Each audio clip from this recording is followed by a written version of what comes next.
Load Cantina Cast Patreon content.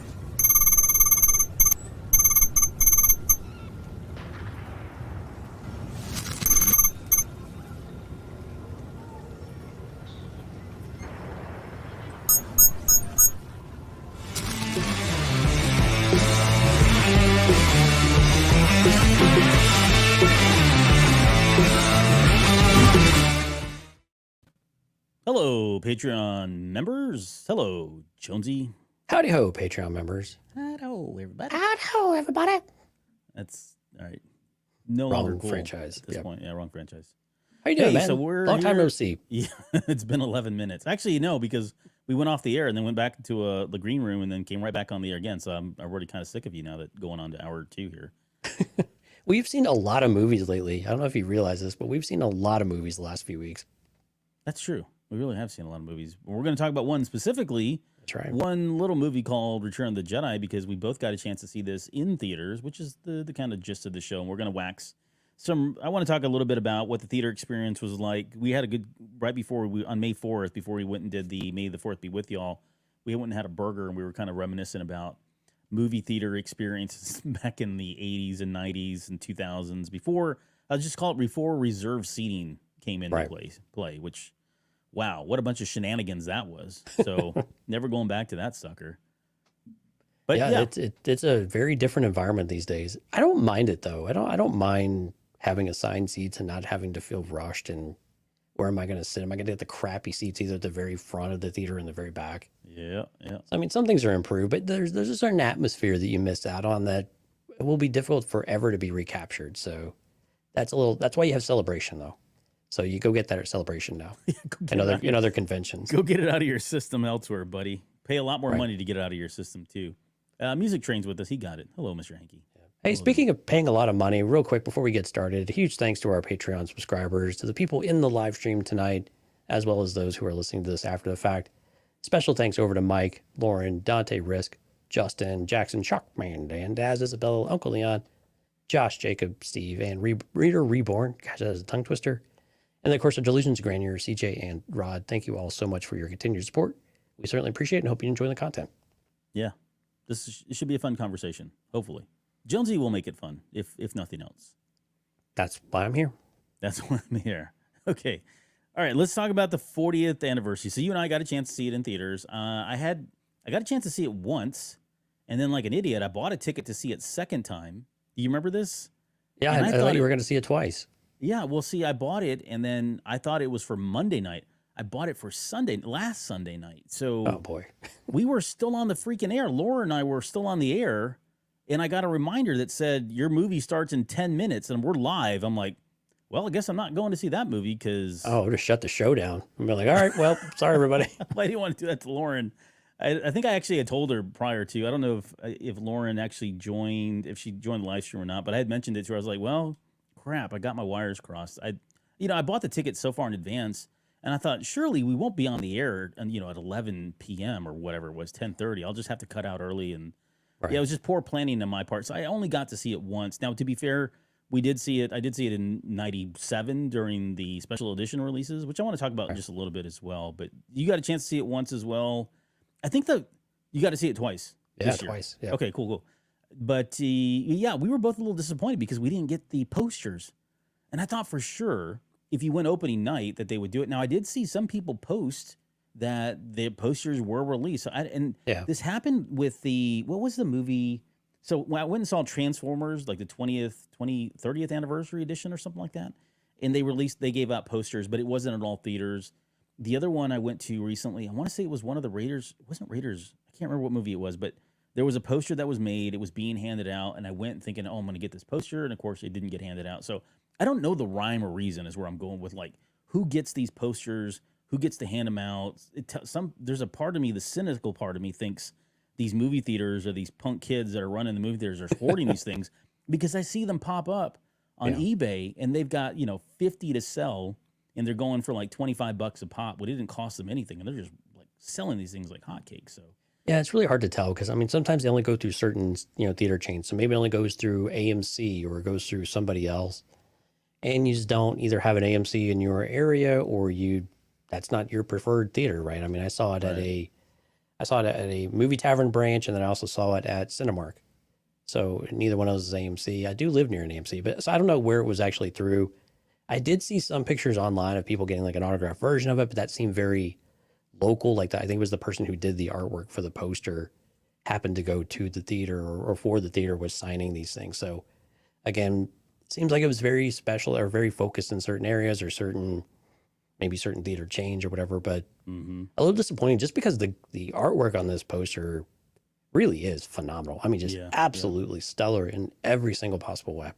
Well, my brother who's with us tonight, I don't know how he's in here. He's not a paying member, so I have no idea how that happened, but he's also an artist. He was complaining about this poster, but I'll leave it at that.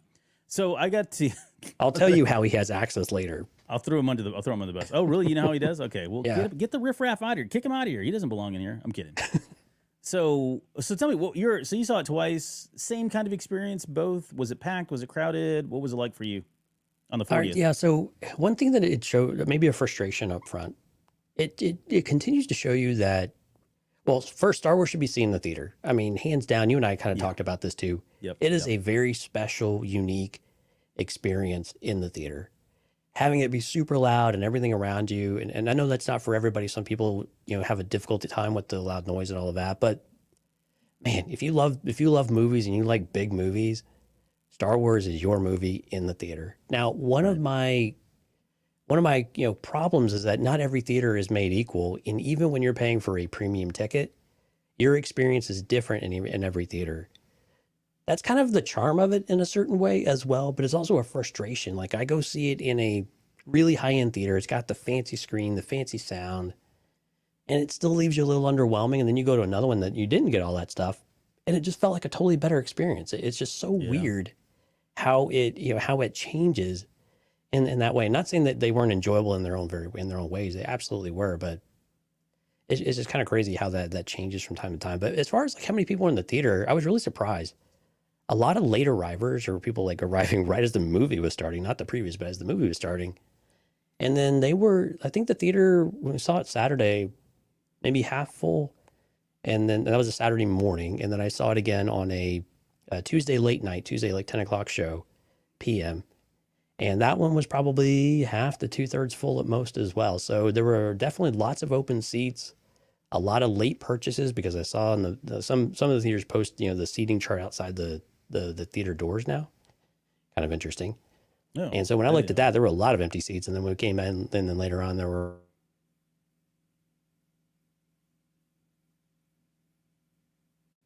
And then you were frozen. Whoops. Frozen. Okay. Hello?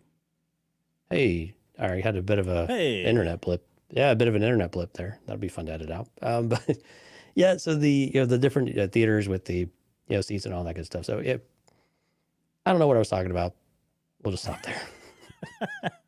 You were talking about how some of them were like you had a lot of late people arriving. It sounded like the theaters were mostly full though, right? So that's probably a good thing. Not bad. Yeah. Yeah. I would say the same thing. Like I went on opening day at 10 p.m. So not like the prime 7, 8 o'clock. Those sold out very fast.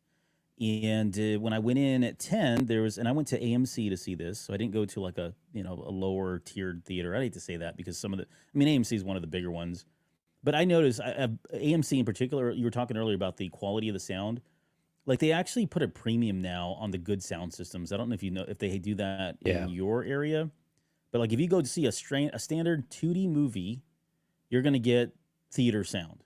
But you're not getting like the best experience, and they charge a premium. I'm not even talking about like, 3D or any of that stuff. There's now a premium that they put on the audio itself. And man, it's a night or day difference because I saw Guardians this, and I saw, what was the other one? Oh, I saw Mario Brothers recently. Yeah. And both versions, night and day difference. Like the immersion and just it's not even so much the loudness, but it's just the clarity of it all. It sounds a little muted at times. So with AMC, I'm with you. Like at least for this one, they didn't do anything special. So it was cool. I mean, the sound was great. It added to the experience, but it wasn't like, slam you into the back of your chair and look, you could feel it in your chest kind of thing. That's just wasn't where this one was. Well, and it's still a 40-year-old movie at the end of the day as well. So you got to be careful how much visual enhancements you really want, bro. Show some respect. Well, true. No, Well, no. So the sound part, I'm there with you. Like I love that I want to be punched in the face with sound. But I think with the visuals and the super high res stuff these days on that big of a screen, you have to be a little bit cautious because the first one I saw had the really big, beautiful, bright screen, and it made some of the datedness of Return of the Jedi really come to the forefront. It exposes Whereas when I saw it, a lot of things. right, but the sound I loved, but then the sound was a little lackluster in the other theater I went to here in Houston, but the visuals on the screen weren't as jarring. They weren't as it didn't feel as dated to me. It felt like it was, but it was kind of a more standard screen experience, not the gigantic ones. Right. So, and yeah, I don't know where that comes from. I want to kind of segue into that. We were having burgers at Mighty Fine Burgers because that's important to know. And we were talking about the experiences of having seen these movies, not when they originally released. I think I saw this one in the theaters back in 84, 85, somewhere around there. I remember, again, back then theater movies ran for long periods of time, 6 months, 9 months, sometimes a year in theaters. Very different experience. So I did see it in the theater, and by then I had already been in the movie theater a couple times, so I don't really recall much about it other than just being blown away, of course.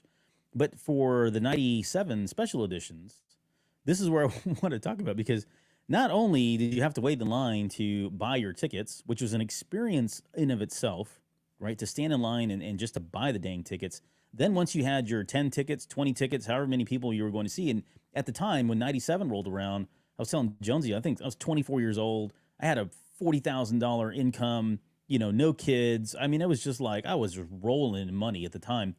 And so like I was buying, whole rows of tickets for friends in advance, right? I mean, they were paying me back. It wasn't on my dime. But sure, I'd go buy, 15 tickets and just buy 2 rows of seats. But then that was just part of the experience. You had to get in line to buy those tickets, and then you had to go get in line to stand in line just to get the seats for those tickets. Right.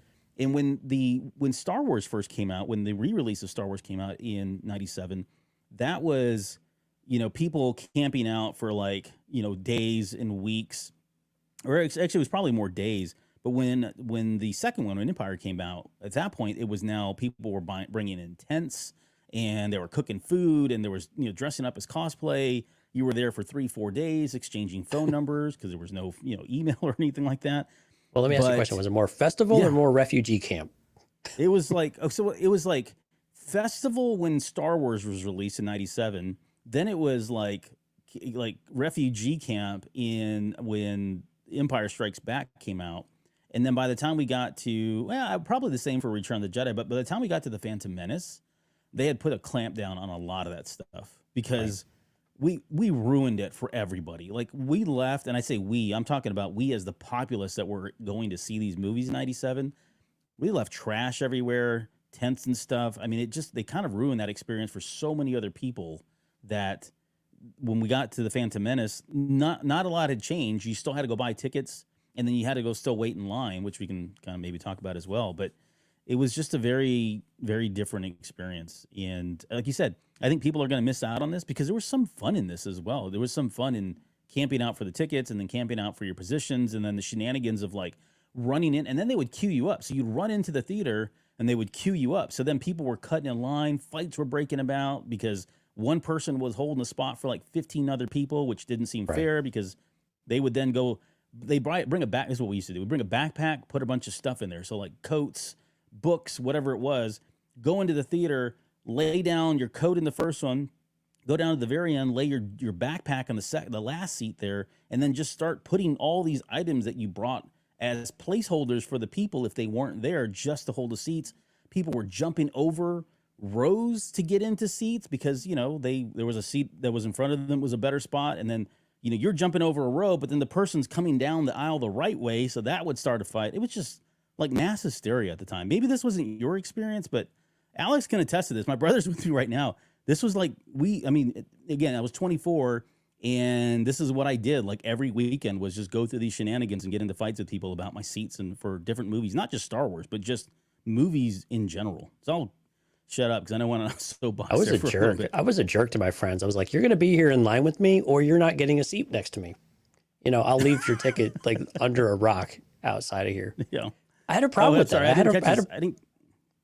Go ahead. Sorry. I was going to say I didn't catch Alex's comment. I think you threw it up. But Oh, he said he was there. It was absolutely annoying. He said, "Hey, Alex, sit here and don't let anyone sit in this row." This whole row, like, I'm tasking you sounds with like Albert through and through. All 20 seats. These are your responsibility, and you'll have hell to pay if anybody just lay across them. He says, "Yeah, oh, man. Sorry, but you were talking about your experience now." No, I was a jerk. I made my friends all like, "You're going to be there with me because I'm not going to be that guy that gets yelled at because I'm holding seats and holding places in line and everything else." I'm like, come experience it with me. I'm not experiencing it by myself just for you to show up, 20 minutes before showtime because it was really hot, because these all came out in May, right? And May in Texas is not fun. So yeah. Well, it can be not fun. Like, it's hot now, but I mean, still, so it was more of that type of thing. I was kind of mean about it, but I mean, there's a certain romanticism that goes with that era though, too, that it was the communities you had sitting outside. We'll never get that again. And so, and playing games with others and making friends. And the very first podcast I ever heard about or listened to was Revenge of the Sith, actually. And was in the Revenge of the Sith era, rather. And they came over and interviewed me because it was my birthday. And so they were talking to me and stuff. And that was how I was celebrating my birthday, was to go see Revenge of the Sith on opening night. What was the podcast name? Do you remember? Oh, I can't remember, man. That was 20 years ago now, or 18 years ago. Yeah. So, yeah. But I mean, but still, it was just interesting. It was a radio. I think it was more of like a radio type of show, but they released it digitally. So today we would call it a podcast. So yeah, it was just really interesting though. But we'll never have that kind of thing again. But I was really young when I saw. Apparently, I have seen Return of the Jedi in the Jedi in the theaters. Words are really difficult tonight. Back in the day, back in the 80s, but I don't remember any of it. I was really, really young. And then I was not able to see it in 1997 with the re-release because, as you were telling me, like, Return of the Jedi was actually delayed when it came out. So it didn't come out until later. Yeah. I thought it was delayed like a month or more or something like that. Well, no. So it was Star Wars, Empire were kind of like 2 weeks apart, and then they were going to wait 2 weeks and then release. Well, it was a month, right? Because it was a 2 week period. You had to wait from Empire to Return of the Jedi, and then they extended by another 2 weeks. And some of that had to do with the sales. They were still killing it. I don't think they were anticipating the reception and that they got from the re-releases, which is probably the reason. So yeah, they're different back then. Okay, so let's talk going back to the 40th anniversary. How, and you already mentioned it. I would say the same thing. Like, there were some things that probably didn't age well. There was a lot of the matting, the black matting that you could see that was still visible, and so really obvious. Yeah. Well, so then I had questions because, like, I thought they fixed all that in the Blu-rays, and then. And so then I started questioning, like, what version am I getting? But you and I were talking about this too. There was the Sebulba character, the Sebulba race. I always forget the name of them. Yeah, the Dougs. Yeah, that Doug that they show in the 40th anniversary in the theaters. That little Doug that's in Jabba's palace, that's kind of walking by just before. I want to say it's before Leia comes in and releases Han. Yeah, but that was part of the Blu-ray version. So it had to be the Blu-ray, but yet I could see some of the black mats and the lines and stuff. I don't know. It was just weird. I couldn't tell what version I was watching other than the Doug. Either way, I think there were some things that, yeah, they had the no from Vader, like when he's about to, save Luke from Palpatine. He says, no, which of course was done after Revenge of the Sith. I think that was all Blu-ray as well. But I mean, it's it was. I think when they redid some of the matte and some of the painting and some of the, some of that work, I don't think they ever expected it to be on one of these ginormous, almost IMAX size theater screens like we have these days in some theaters. Because that's where I noticed it on the more normal theater screen size. I didn't notice near as much of it. I didn't notice any jagged, pan down or any of the, stuttering or anything like that. So maybe it was just the projector. Maybe having some difficulty. That seems unlikely, but maybe. But I also think maybe it's just these ginormous IMAX, almost IMAX sized theaters are just, you're still looking at a 40-year-old movie. They're not going to clean everything up out of it, but there were certainly some things that seemed a little blurrier than I would have expected. Definitely some matte black lines around the ships when they're on top of each other. It was a little disappointing in that way. But again, I think overall, the movie still held up reasonably well in most regard, but some of those visuals and some of the mattes are a little more obvious these days. But again, I think that's a product of the types of movies we have now because of movies like Return of the Jedi. So it's, it's kind of, what do you expect? Yeah, and I want to say, be clear, it probably wasn't the. I didn't get the jaggy lines. I think they cleaned all that up around the ships and stuff. I think it was more about the blacks weren't black; they were a little washed out still. But I think that's Yeah. probably because of, like you said, it's a 40-year-old movie, and that only goes so far as far as what they can clean up there. So, Right. I guess as far as the movie, though, I mean, like you said, this is an experience, and it was very clear to me in watching this as many times as I've seen Star Wars, as Return of the Jedi specifically, whether it be on my phone or downstairs on the television or on my computer, whatever it is. There's nothing that compares to seeing this thing in the theater with the sound, with an audience, preferably an audience that likes the movie. That's always helpful. Did your So audience have it any is. kind of enthusiasm to it or cheering or anything? Mine were dead silent. Most of them were pretty silent. I mean, even like, yeah, it wasn't like 97. Like 97 was so special Right. Yeah. when, I mean, there was cheering and here's the thing, and I think I've mentioned this before, depending on when you went, I should say, in 97 for the special editions, your experience varied greatly. So when you were there for that first midnight showing, because that was always the first showings back then, right? They would do a midnight Right. showing. 12:01, you were standing in line as early as like noon for your tickets or for your seats. 12:01 rolls around, the movie starts. The people that were there at the 12 o'clock showing, and they also did like a 3 o'clock and like a 4 o'clock. This is morning, right? It was a 24-hour thing. But those people that were there at midnight for that very first showing, knowing they were going to probably get home around 3 a.m., those were the hardest of the hardcore Star Wars fans. And so when you Right. watch that movie, there was cheering, line quoting. I mean, it was a full on audience participation experience. And we talked about the lightsabers too. Those were, flashing around until COVID, or not COVID, until Columbine happened, which they kind of put the kibosh on a lot of that stuff, unfortunately.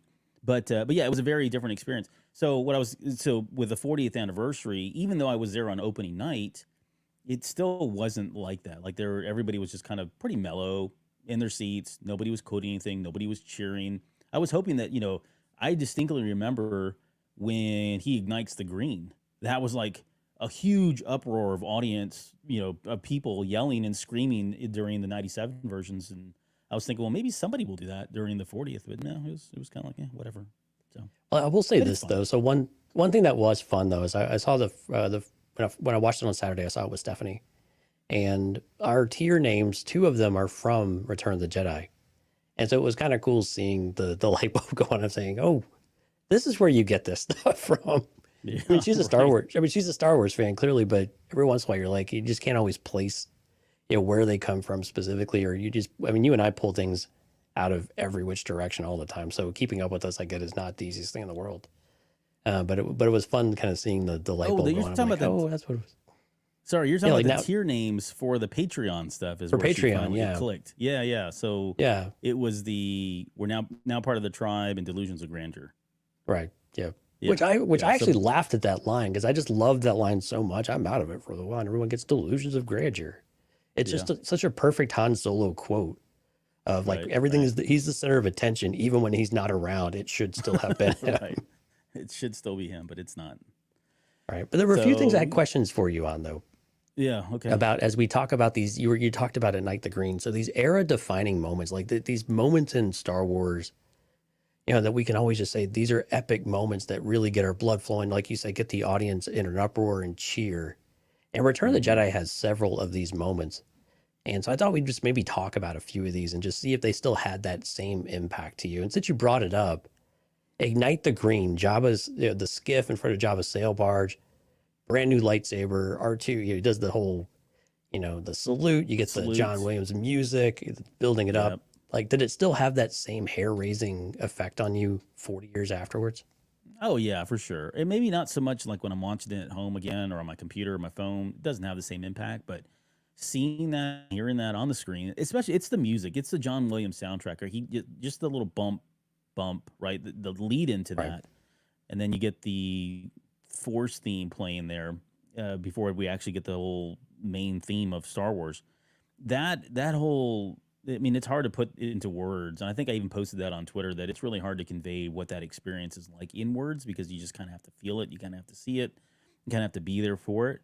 But I think it still had the same impact for me, and it didn't last very long because we were again this I freaking love this movie to death, and we've talked before so many times on the show that there are plenty of things that if you really want to be critical and cynical in Star Wars, you can poke holes in it, right? And so Right. it's not always all roses, but and I'm not going to do that now because I mean we should be celebrating the 40th anniversary, but it was pretty clear once that happened that you start watching and you're like, oh wow, like there's so much more that they could have probably done with this, and oh crap, there's that kick that I've seen a million times in the meme where he doesn't Where he really never kick touches anybody, it. right? Or he doesn't touch him, yeah. And then oh, there's Right. Boba Fett, and the fuzziness of the rocket looks weird now and stuff. But it's just some of that stuff. It doesn't really detract from the experience, I would say, but it certainly stands out. And maybe because I do this freaking show and we've got to, You know we're too always trying much. to analyze things. Yeah, you know too That's much. It's hard to exactly take right. it out of that moment and just enjoy it sometimes. Yeah. Yeah, but no, it didn't change anything for me though. I mean, it's still hair raising. It still gives you chills. It's still,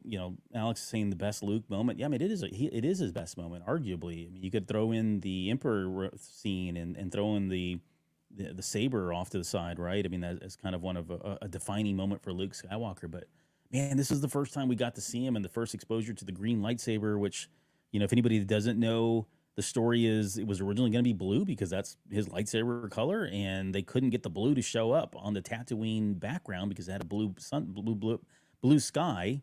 So they had to come up with another color, and which gave us the green. So all of that kind of plays into it. But yeah, I mean, it's still the same experience. I still freaking love that scene more than anything else. It's just a great moment in Star Wars. All in all.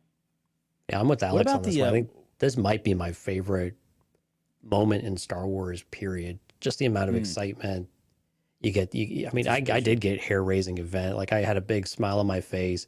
Tried not to tear up with excitement because it's the music, it's the build up. Yep. I mean, Luke's lightsaber in the green is my favorite of all time, of course. And so having all those things come together, seeing him be a Jedi, kicking butt and just kind of doing everything himself. Now the arrogance, his arrogance kind of got to me a little bit more in this viewing, but we'll talk about that here in a little bit. But it was just really cool to be able to have those moments and feel like it. Wow, this is Luke Skywalker. This is what got people super excited about Luke Skywalker. Period. And this is Luke. This is like our Luke Skywalker in his prime in this very moment. Up to this point, and really for the next 30 plus years. Yeah. Yeah, for sure. What about the other stuff? I know you had like the epic space battle at the very end. How did that? So how one did of the that big, land for one of the you? biggest space battles ever, right at the time, and they put shoes and potatoes and everything else, whatever else out there from whatever they didn't use in Empire Strikes Back, they used in Return of the Jedi. This one didn't quite have that same feel, but we've seen a lot of epic battles in space, a lot of epic battles on land.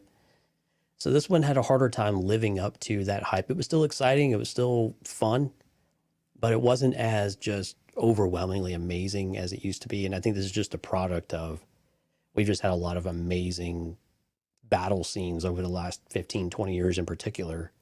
I mean, hell, even going back to like Lord of the Rings, right? The Two Towers and the storms of, Helm's Deep, right? I mean, those types of things those play to your mind of maybe more epic now than the Return of the Jedi one, but still a really big deal at the time. But these days, maybe not holding that imagination as much as it used to. Yeah, I would agree. It's still enjoyable, and Oh, I absolutely. loved every moment. I mean still nothing for me. Nothing still beats like even you throw like all of the incredible space battles that we had or have had in Star Wars and other story movies. But seeing that Millennium Falcon go through like a swarm of TIE fighters, even if it's only like 2 seconds, it's not even 2 seconds. It's like a second Oh, it's and still a half cool. where they're just spreading. And then you think about that movie poster, we see that poster, it was released, it was used for all kinds of merchandise and t-shirts and everything else. It's just such an epic moment that I think that still holds up pretty well. There's a part of me now, and we'll get to this at the very end because I have this really crazy unfair question here. But one of the things that I think about these days is like if you had a chance to redo that, like what would you do to prolong some of these events and make them longer to kind of fit more into where we are with modern day movie making and storytelling? Because I think this is a battle in particular where that could probably benefit from additional shots and footages that could be CGI. And that may sound blasphemous, but there's so many shots that are just so cool, and they're on the screen for such a small split second and we know why. It's because it was, the way Right. filmmaking was done back then, and that the longer they hold on a shot, the more stuff gets exposed, right? So it's supposed to be really fast paced and keep you kind of guessing, kind of thing. But so yeah, I would agree that the space battle probably isn't, as epic as some of the other stuff that we've gotten from Star Wars, but I think it still holds up pretty well, especially in the moment and in the context of what's happening. It's still pretty exciting. Yeah, and Lando yelling as the Falcon escapes the Death Star is always Oh a yeah, great that's moment anyway. yeah, and they're Okay, so never going to take that away. one other really defining moment, and you touched on this a minute ago. So Luke versus Vader, and then of course later on the Emperor, like the whole throne room sequence, everything from the build up to it to Luke or Vader figuring out that Luke's sister is Leia, or that Luke has a sister, I guess, and then the Emperor with the Force lightning. I still remember the first time seeing Force lightning. It was just holy crap, that's a thing. Like that's a thing. It just still just blew my mind. But when Luke says no and ignites the lightsaber and just goes on the offensive, even this time, knowing full well what's going to happen, it was still like, no, Luke, don't do it type of thing. Yeah. Like it still had that power in that moment with the music and just this really ominous, presence with the Emperor and the cackling and everything else. It really still held that moment for me really, really, really well. And the dark scenes with the red and the green, of course, just iconic imagery, of course. Yeah, I would agree. Like all of this was great. I enjoyed I probably had a deeper appreciation for the baiting that the Emperor is doing towards Luke. Like he Right. really is getting under his skin. I don't know. And again, a lot of this is just it gets we approach it differently. I think for me personally, I think I approach these scenes differently the more I analyze them. And I remember we had Josh on from he's done a couple of other shows with us, but Josh is a personal friend here in Austin. He was part of Earglue Media with film appraisers, but he came on at one point and we kind of broke down that scene where Luke turns himself over to Vader, and just Right. we broke that down to the nth degree and talked about all that stuff. But having done that analysis and then kind of watching this whole scene and the way it kind of led up and that whole relationship piece of it really does change your perspective a lot. So it is cool to go into these and like you said, fully knowing what to expect, but then having a different reaction. Because I don't know that I really had that same reaction about Luke. No, I'm like, no, kill him, dude. Right? But the the the very end too, like when he flips his lightsaber, it turns off the lightsaber and kind of kicks it off to the side and says, "I'm a Jedi like my father before me." I mean, just like I don't know, it all just kind of it hits differently in the theater. I think more than anything else, because of what we just talked about, like all the analysis that goes into it. Visually, I think those scenes They think they held up pretty well. I think they did a good job with the lighting, the darks, the music continues to be a major role, play a major role, be a major character in that scene, and gives it some of the emotional weight that you would expect from what's going on. So yeah, I mean, all of that is still really good. I know I'm kind of bleeding into the second question here, which is how these things have changed. Right? There's a number of scenes in Star Wars and Return of the Jedi where where things may feel differently given years that have passed, the analysis, our different points of view on types of things. But for this one, I think there was a mixed bag of insightful things that came to mind after watching it, and things I just never thought of because of again the analysis itself. What Right. about Yeah. I the mean, yeah, it looks like arrogance with in Jabba's palace, right? I mean, that struck me in a very different way these days. But I think I also had to take a step back and say, okay, well, he does have a renewed sense of confidence, right? He's able to start seeing visions of the future and has an idea of how things are going to play out and these abilities. So it makes sense that he would feel that way, and he's still young and feeling his way through, and he's trying to show strength to Jabba. So I think even scenes like that feel a little weird these days, given where we view Luke Skywalker and who Luke Skywalker was in this period, I think they still make sense when you, like you were saying, once you kind of dial back, some of what we've accumulated over 40 years. Yeah, I think the arrogance piece did strike me differently, but then if you think about it, like where is he getting that from? He's not getting it from himself. He's not getting it from Yoda. To me, that does feel like hereditary. It feels like this is Anakin Skywalker, or this is one of the sides of Anakin Skywalker that we got to see in full form in the Clone Wars, of course. But the apple doesn't fall too far from the tree. So I think from that perspective, it makes sense. Now, when that movie was filmed, we didn't know anything about Anakin Skywalker at all, Right. right? But now it's easy to kind of piece these two together and go, oh, look, that's where he's getting it from. He's getting it from the fact that his father knew he was a badass and proved it day in and day out. And for him, yeah, you're right. It's like it's probably some of that, but it's also like you said, like he took on Vader successfully. He lived, right? Didn't kill him, and Yoda's telling him that he's completely done training, that he is a Jedi, not a Jedi yet, but he had to fight Vader. There's a moment in there too where he's kind of, he first meets the Emperor and those cufflinks, or not the cufflinks, but the what do they call them? Yeah, the binders. Yep. Binders. When he takes them off, he kind of looks up at the Emperor almost scared. It's a stark difference than how he looks at the end after he's taken down Vader and he's looking at him like he's no fear of the Emperor at that point. So yeah, certainly all of that stuff plays into it, but I definitely get the level of arrogance to kind of walk into Jabba's palace, demand these things, right? What was interesting too during that scene, that, and again, not to rehash our conversation, but they didn't hear this, the use of the dark side, because even then, like when the movie happened and he walks into Jabba's palace and he's choking the Gamorrean guards, right? These are things that even now I think we associate those as being, now at the time we associate them now as being kind of dark side type powers, right? They wouldn't, Right. dark side or light side users wouldn't typically do that sort of thing. I think at the time, I don't know that we had that much. I don't think we cared too We had much, no to be honest. context. Yeah. Right. Yeah, we did. I mean, it was cool. Well, we did, He was doing but it what wasn't like Vader did. he wasn't doing this, right, and intentionally Yes. trying to kill them either. Right. But even now, like especially there's, well, I want to go to High Republic because that's a whole different thing. But Right. but even now, like we would associate that with somebody who was kind of crossed into the dark side. And I think the way we've rationalized it now is that Luke is somebody who kind of rides the line in the middle. He's tapped into the dark. He can tap into the light. He can use both of them and doesn't really go down the path of the dark side, as though, even though Yoda warned him that he had to be real careful about this. But it still is kind of shocking to see him do like the force chokes, where, in most Jedi would have probably just, I don't know, used Jedi mind trick on them or did a force stasis of some sort. I don't know if he ever killed him. I don't think that ever went into it. We ever got conclusive evidence that he killed him or whatever. But it is kind of just jarring to see that happen, given what we know about the Jedi at this point. Yeah, and I don't know that he killed him anyway. But I've never been one that says Luke skirts the line very much as some others. But I think it goes back to he's youthful. He's still young.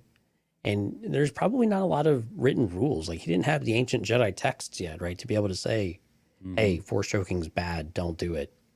I mean, granted, there's some amount of expectation. You don't choke people. Not a good thing. But at the same time, I don't know, I think he was young. He was brash. He was using what he had.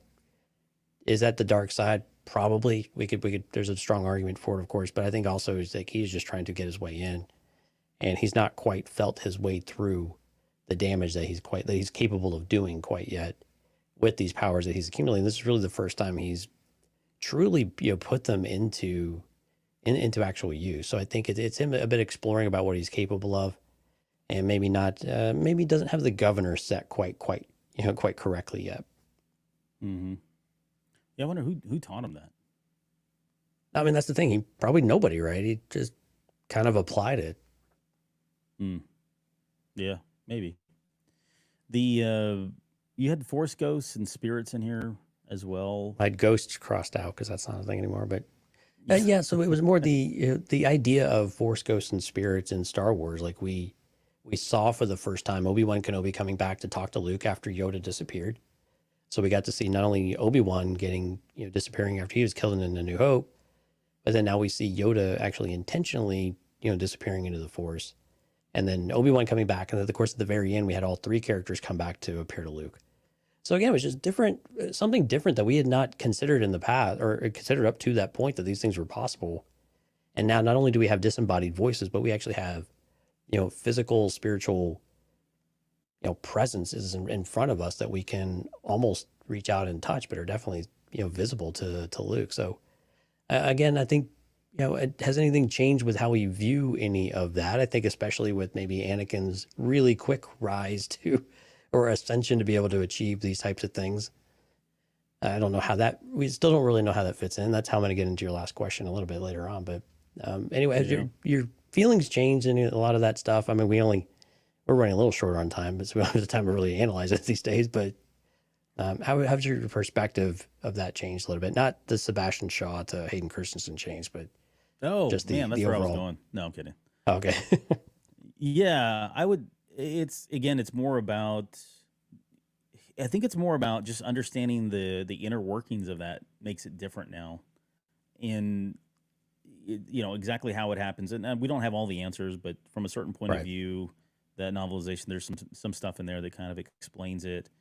The I still laugh that Kenobi sits on a Brock or sits on the log, right? And we Right. got to see, and it's consistent. We see that in Last Jedi, or not Last Jedi, in the Rise of Skywalker. You got to see Luke Skywalker sit down when he's talking to Rey. So they were. I mean, I like that they kind of stayed consistent in that regard. But I mean, they're Force spirits, so do they really need to sit down? Do they need to take a break? I mean, he's like leaning in on things too, like he's trying to rest. But all that kind of adds to the magic of Star Wars. I totally get that. Right. But yeah, I mean, Force spirits in general, yeah. I mean, there's so much there now that again, we're not going to analyze it on this show, but there's quite a bit of history here. There's kind of a lot of precedents that's been set. They've explored this on a lot of different ways, and they continue to explore this even now with the Rise of Skywalker. And now, Ben Solo is talking just freely Oh, well, to Rey. he doesn't talk to anybody. Yeah. He does to the Force. Thank you. He's talking to Rey through all of this, and it's always interesting too. Like when Heir to the Empire came out, they kind of established that Kenobi could only talk to Luke for so long. Like over time, that was going to dissipate. And I think they've Right. kind of pushed away from that a little bit. I won't say they've never really kind of come out and said it, but I think they've kind of moved beyond that now. It feels like, okay, they can talk to, if Kenobi wants to talk to somebody, he can talk to somebody. If Qui-Gon wants to talk to somebody, he can sit around and wait until Kenobi's ready and then come out and talk to him. I don't think the time is Right. really a thing. And I think that makes more sense. But just little changes like that, because when Heir to the Empire came out, all of that kind of made sense, and that was kind of my canon for the longest time. But now that we've moved past it, it does kind of put some of that stuff in perspective. So, Right. but yeah, I do enjoy the fact that we continue to get more and more on the Force Ghosts. Let me ask you something else. So I ask you because I know our good friend Mike Rondo to this day still hates Ewoks, and in watching this battle, I think I've appreciated the Ewoks more over time. I can't say that the costumes aged very well. I would say, Right. even like the blinking's still kind of weird. I think Wicket, Warwick Davis, for however old he was, like what, 8 years old or 7 year, whatever, he was pretty young when he was in that costume. I think he still does a great job with his physical acting for a kid in a Right. costume like that. But I do appreciate the Ewoks, I think, more than I ever have. And I don't know what it is. I mean, it's just because I'm getting older, getting sappier, whatever. I was kind of in the middle of the road, didn't really care about them. I'd make fun of them at times because, it was just the thing to do. But I have come to appreciate the Ewoks a little bit more. I've never really had a huge problem with Ewoks, and that kind of continues. I still don't really have a problem with them. If anything, I kind of probably felt similar to you that they they serve their purpose. The idea that George Lucas wanted to show us about the little guy having a chance. Short help is better than no help at all, to quote Han. So it was still cool. And those scenes where 3PO is a god and trying to use his divine, or not able to use his divine influence because he can't impersonate a deity. I mean, those are just still kind of classic lines you can only kind of get with these little, creatures that are just very primitive. And so I like the idea behind it all. It still works pretty well, and it doesn't really, there's nothing egregiously wrong with it in the first place, but also it just kind of still works. Everything's fine. Everything's fine here. I got a How question are for you. Okay. I got a question for you on that. Hold on. So if you want that one, I actually have that one somewhere. Let me see if I can find it real quick. Yeah, here we go. Everything's perfectly all right now. We're fine. We're all fine here now. Thank you. How are you? So Wrong I got a movie, question but- about I got a question about the Force. When he's lifting the this is so trivial, I know, but it's Patreon, so I feel like I'm in a safe space to ask this question. But he spends so much time concentrating on levitating C-3PO, right? He spins him around, that sort of thing. The Ewoks finally chop the ropes off. The next scene they show, Luke is up and he's talking to, like, he's not paying attention anymore, but yet 3PO is still levitating and moving he's still coming down, but he's not actively paying attention to that. Is that just the power of Luke Skywalker, or did he pre-program the path of the Force to set him down after he had been released? I don't know what you're talking about. That was all C-3PO. Okay, He never knew he had it in him.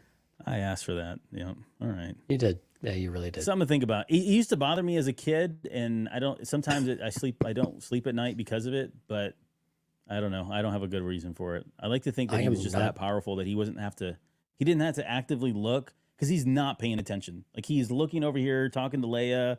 They're like smiling and hugging, and yet 3PO is still floating and coming down. So what's going on there? I don't know. I don't know, man. These are questions that must be answered, I'm sure. Next Patreon show. Right. Okay, what is the other one we have in here? First time we had From a Certain Point of View. Of course, gosh, there's really nothing to super analyze there, but our perceptions of From a Certain Point of View have changed so many times over the years. That's a whole show on its own, probably. Maybe the special editions. We talked a little bit about this at the start of the show. Vader saying no, and tying back to that. But I think the big one, the real monkey in the room, if you will, is how did Palpatine's death strike you in these viewings, knowing that somehow he returned? Yeah, I don't know. It kind of takes something out of it for me. It did for me too.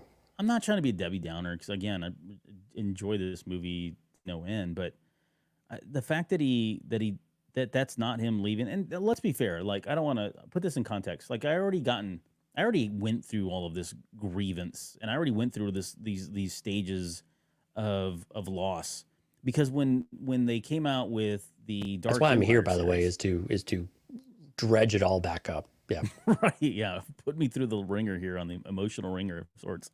No, I mean, we went through all of this. Like, when we went through, I don't remember having this conversation specifically, but I remember feeling like, as I was reading Dark Empire, thinking, oh, well, he didn't die. So, and of course they very conveniently explained that was his Force that we saw leaving, which I never thought was his Force ever. Even like if the movie first came out, until we got to Dark Empire, I always just had considered that as, or maybe it was like the energy, the dark energy being released. That's how I view it. It was his power interacting with whatever's going on down there that it emanated up. Yeah. Right.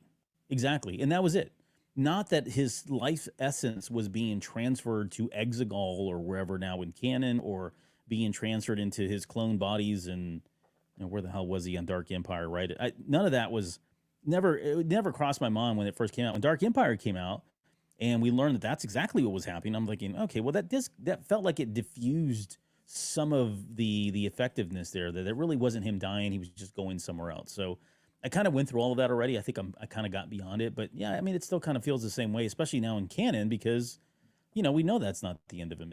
He just headed over to Exegol, and, is going to pick it up a little bit later with another clone at some point.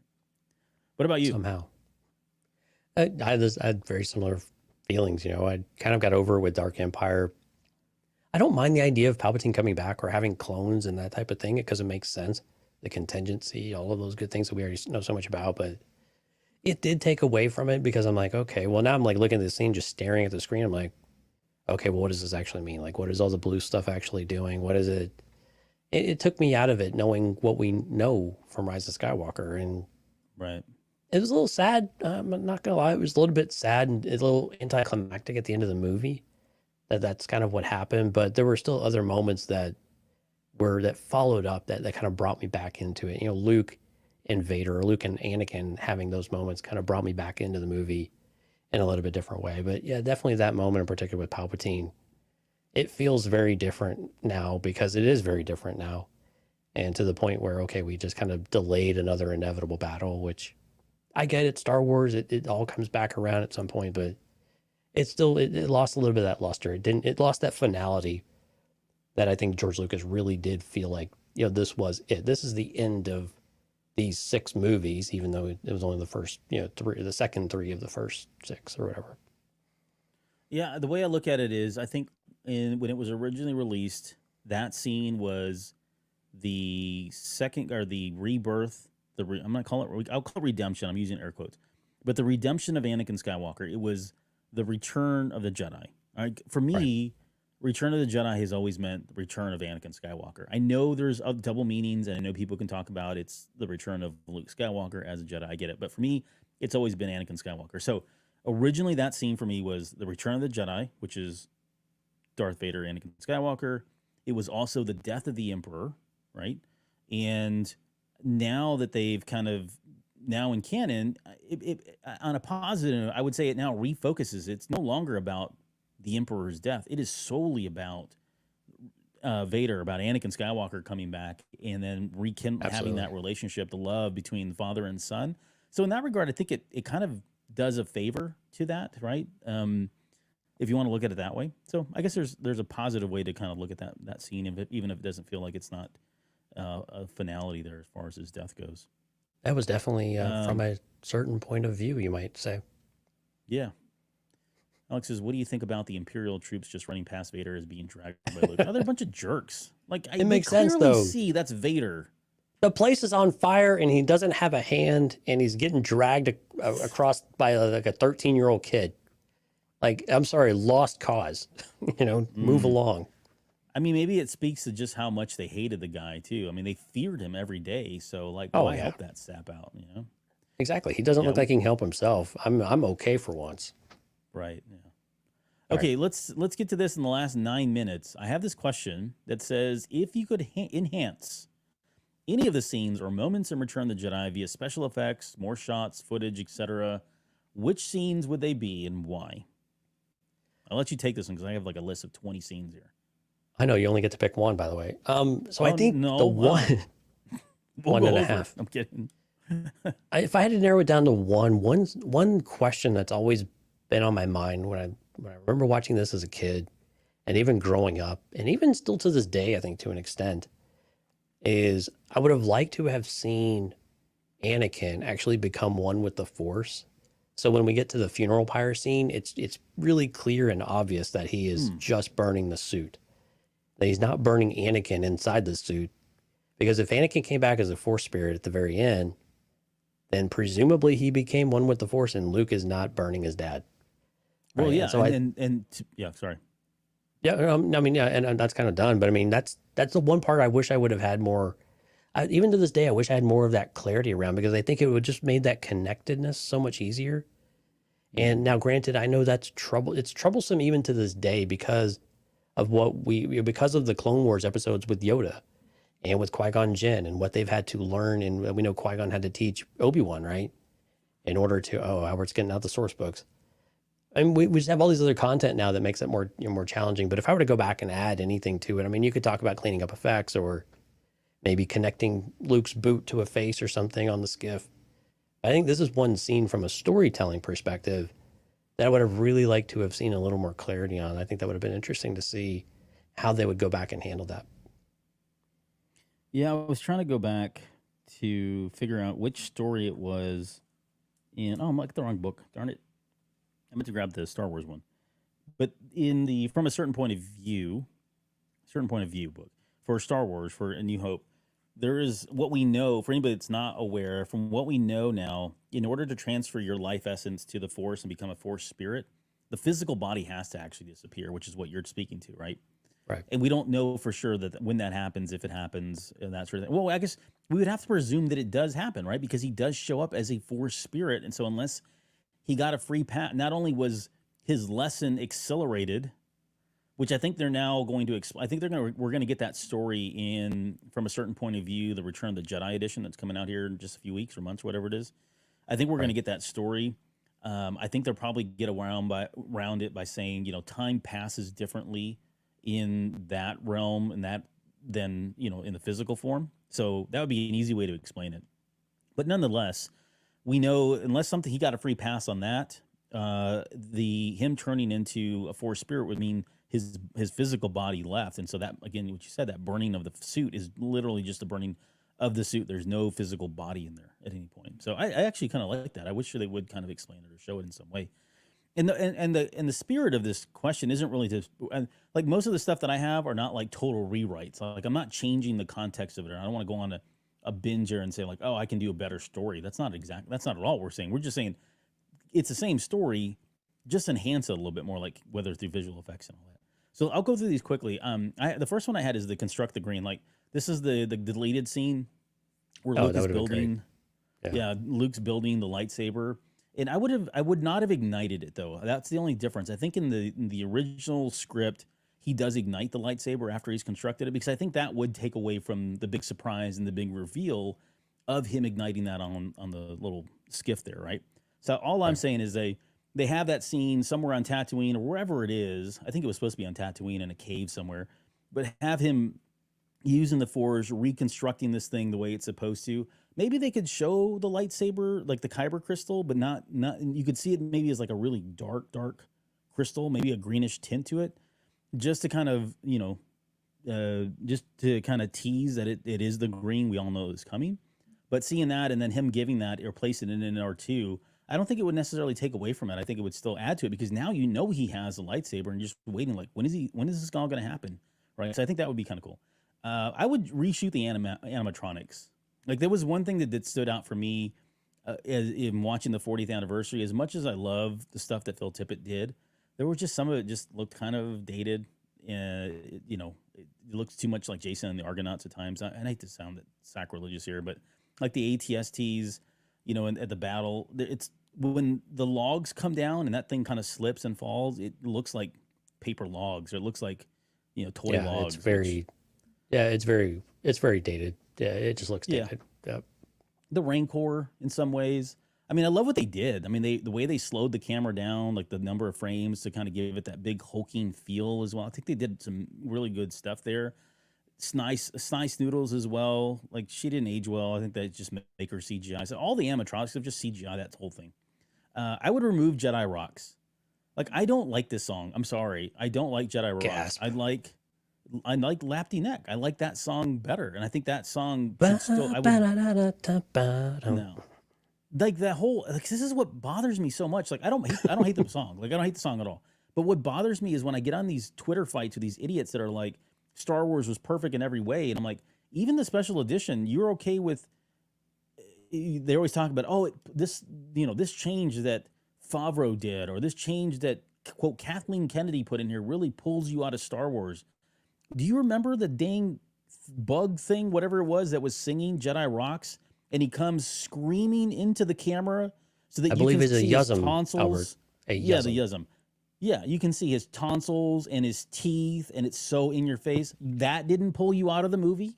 That's what you're saying. That I mean, it's just this is the hypocrisy is what bothers me more than anything. Okay, now that I got that out of my system. No, I will say that scene is very abrupt even to this date. But I found myself actually enjoying it a little bit more this time. I just kind of got into it. I just dig the song. Right. It's kind of a good song. I don't really like the song much. It doesn't really maybe fit. I'm not arguing that it doesn't fit because it kind of doesn't fit, but I like it still. Yeah, maybe because I'm a big Williams fan, and I don't mean John Williams. I mean his son, and he's actually the one that wrote Lapty Neck. So I want to give that boy credit more than anything. So I'd put the Lapty Neck scene back in there, that whole thing, enhance it in whatever ways. Okay, here's a big one. So the Boba Fett folly. Like you mentioned, this is in the countdown. We said this is kind of one of the things that kind of sucked. I always felt like he got shorted. I'd love to see a redemption scene. I hate to say that. I'm saying redemption in terms of like giving him more to do. And the way I kind of pose this is I said Boba versus Lando plus Han plus Chewie, like Boba versus all three of them. And they can still he can still be the same thing where it's just kind of a mishap where he turns around and hits them and he flies off because they've kind of now given us that same thing. We see it all over in The Mandalorian where they're hitting people's packs. Ahsoka does it in that last season of the Clone Wars when her and Rex are in that the race to get down. She's sitting there banging the backpacks on the Mandalorians, and they're kind of like flying off in all kinds of directions. So, I'd like to see Boba take on Chewie and like disarm him or some way, incapacitate him in some way, and then it's really just Lando and Han, and they're fighting or whatever else, and that's still going on. Well, because Luke has plenty to do. He's got all kinds of firepower coming at him. He's got to, once they set up the cannon up on top of the barge, he needs to neutralize that, right? So he's got bigger things to do than focus on Boba, which I think with somebody like Chewie, Han, and Lando, fighting. So I would like to see that scene more. And then finally, you can keep in the folly part. You can keep him going, "Ah," and you hitting the thing and then falling and the thing burping. That's fine. Just leave it all in there. I just want to see him put up a fight rather than go out like a chump like he did. Makes sense. Here's one that really bothers me, and it's bothered me since I was like 13 years old. No, 11 years old. It's the net cutting scene. So when they're in the net, where he cuts like this little piece of it, but the whole thing opens he cuts up. like this much, and then when the net opens up, you see all the cuts, and there's like cuts everywhere. And the way I used to rationalize this as my head, because I was super like trying to defend Star Wars every moment I got, I was thinking, okay, well, this net is just so old that once he cut that first piece, these pieces that you see that look cut, they're not cut. They just were weak points in that net. And so, the weight of it brought it all down. But it clearly looks like it's been cut. So, well, Albert, this is, again, I don't know if you knew this, but time works differently on Endor. So really, there was a lot more cutting that happened. We just didn't see it on screen. Yeah. Okay, and I liked yours about the Vader one, but I guess the only other one that I had in here that's kind of really large and not a really good. I don't have a good way to substantiate. Certainly not in the minute that we're already over on time. But the space battle, I'd like to see just more ships. Like add more. Yeah. Like this is supposed to be the whole rebellion, and it feels like it's 50 ships, right, going against all the Star Destroyers and the number of TIE fighters that they've dispatched. I get it. They've got Chewie and Lando flying, so that's a big portion of it. They've got Wedge Antilles as well. So, yeah, they're making up for a lot. But I'd love to see way more ships pulling in, a lot more Rebel pilots and that sort of thing. And then here's the big kicker, last one, I promise. In that same battle, give me Inferno Squad. Because we knew Inferno Squad was in that battle, right? And they were a part of it. I mean, they showed up and there was there was debris everywhere, but having a way to work them into the storyline as well, I think would be really cool. Huh?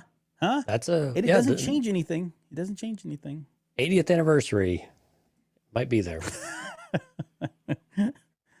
Anyways, but that's if I was George Lucas and I got to, or I don't know, Kathleen Kennedy, whoever, Disney, and I gave you the Albert special edition of Return of the Jedi. Those are just some of the things that I would do for you. So please vote for when they're me. ready to make another 10 million in the re-release.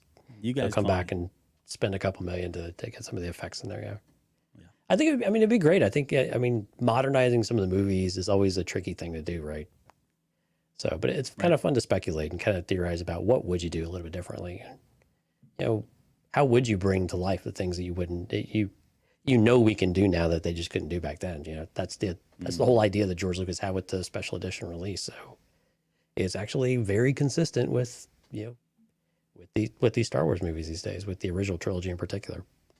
I think we'll get a recreation reboot, like a legitimate reboot of Star Wars before they come back and touch these again. I don't think they're ever going to touch these anymore at this point. So, will we be alive when that happens, Albert? No, unfortunately not. You might be. I'll be dead. I'll be one with the Force. That's my prediction. Okay. Are you going to come back as a Force spirit? Maybe, if you're good. How many days of training do you need in this world between worlds of Force spirit training? They don't know. I would need probably come back as years. No, I do not trust you to come back as a Force ghost. Well, I say you don't want me coming back. I will be the most. No, you will terrorize everybody. Yeah. Yeah, you will terrorize everything and everybody, and giggle the entire time with my fingers together. Yes, doing that thing. Okay. All right, well, let's end the show there. This was fun. 40th anniversary is no longer in theaters, so sorry you missed it. Hey, but you know what? The 50th is not that far away. In fact, it's only less than 10 years away, which is probably when we'll see them again. I imagine they'll put them back in the theater at 50. Yep, probably so. But hey, sincere thanks to all of our Patreon members again. We really enjoy having you as part of the Patreon memberships, whatever tier you're at. Thank you for all the wonderful comments, especially on the feedback from May the 4th as well. Like Albert said, we'll work on getting some sort of audio ready. Hopefully it's salvageable in that kind of way. If not, Albert has committed to you that he will come back and reenact the entire thing. So there's that. Yeah. By himself, he will impersonate me. Yeah. No, it was a fun show though, so I hope there's something salvageable about it. And if it really is tough enough, we'll come back and talk about it. But it was a lot of fun. The audio will. I said we would release it, and I will. I just Oh, I okay. just want to make sure that you guys know as Patreon members that hey, it's not. I'm going to do everything I can to enhance this thing, but it's not Not our going to be normal what standard. you're used to. Yeah, it's not our standard. It's not what you're used to hearing. Just kind of understand that it was a weird environment, and weird by meaning like the setup and all that. It's just not our. We're not in a studio. So We're not in our room. we literally had to pick the table up and put it on stage before we came on, like with our gear on Yep. it, and then hook everything back in. And I So, couldn't just to hear give you like just in full disclosure, like I couldn't hear myself. Like I didn't have a monitor. Like normally I have my headset so I can hear my audio levels. Mhm. Like I didn't have that. And then the speakers were facing out, and the monitor speakers that we had weren't cranked up very loud. So I couldn't tell how they weren't loud I plugged in at was. all. And so Yeah. okay, well, He didn't that's a have. I problem. asked him about it. He was like, "No, we're not running those." I'm like, "Oh well, No, great, thanks, dude. this will be So I fun." couldn't hear. So when you hear the audio, you can almost hear me like I'm screaming because I was trying to make up for the gain on the microphone. Because if we turned up the gain on the microphone, we'd get this crazy feedback. It was just a hot mess in terms of the audio setup, and it wasn't. In all fairness, it wasn't necessarily our fault. It wasn't their fault. It's just we didn't, because of the changes in the weather, we didn't get a chance to do like an audio setup and test and all that. So yeah. So all that, I'll release it. Just don't expect the best audio experience on that one. Don't bail on us as a result. Yeah. Don't bail on us. So, okay.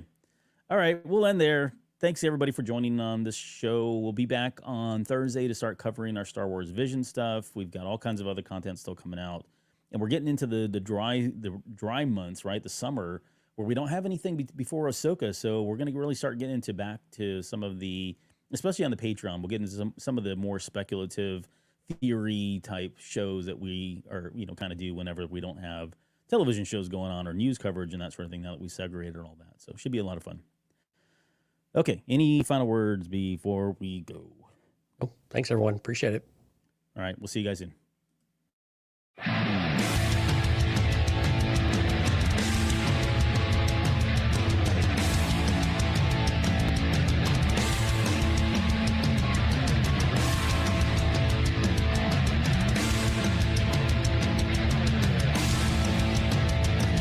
You're still listening? Wow, that's amazing. Well, I'm here to give you the disclaimer. Normally we do a big, long, drawn-out disclaimer thing saying what's what and who's what and all that other stuff, but I think you guys kind of know that Lucasfilm and Disney have no affiliation with us at all, and we have none with them. We talk about Star Wars, which is their property and all that other good, fun stuff, but I think you can tell which is our stuff and which is their stuff. If you can't, well, then send a lawyer to send an email to me and I'll be glad to chat with them. Other than that, you know what's what, so that's your disclaimer.